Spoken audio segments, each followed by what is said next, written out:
Um, well, all popular movements have something in common, but they're pretty different. The Paris Commune took over and ran the city. If you want to find a sort of kind of a parallel in American history, it would be, I think, more like what happened in Western Pennsylvania in the latter part of the 19th century, when, like in Homestead, where there were the mills and the mines and so on. There's a very powerful workers' movement at the time, and they essentially took them over.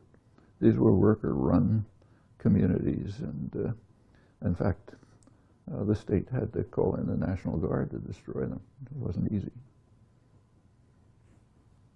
Another parallel to the Occupy movement, which I don't know how well it's known, is Resurrection City. I don't know if anybody talks about that, but it's quite significant. If you look at, you take the history of the civil rights movement in the United States, say Martin Luther King, great figure, but look at what happened to King.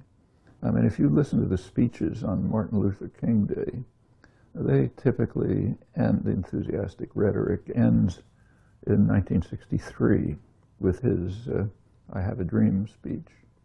Well, he gave another I Have a Dream speech, a very eloquent one.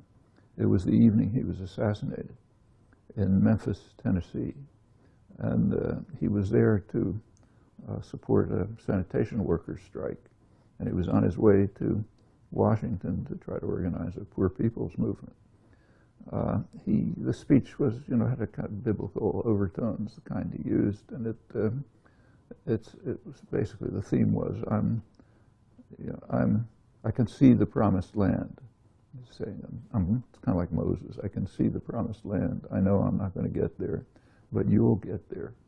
And the promised land that he was talking about was not the right to vote. It was rights for poor people. He was concerned about life in the slums, the repression of the poor generally. I mean, it's, race, class are kind of correlated, so it's very heavily black, but not just black by any means. And then he was killed, and then the poor people, there was supposed to be a march from Memphis to Washington. Coretta King, his wife, his widow, led the march, and they went through all the embattled places in the South, Birmingham and Selma and so on. They ended up in Washington. They set up a tent city in Washington, Resurrection City, where it was going to be the base for approaching Congress to try to get some legislation which would deal with the plight of poor people.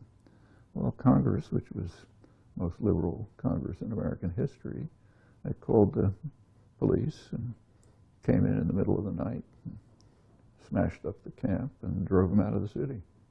That's Resurrection City, tent city. That because as far as Northern liberals were concerned, if you wanted to denounce racist Alabama sheriffs, that was fine, but don't come near us.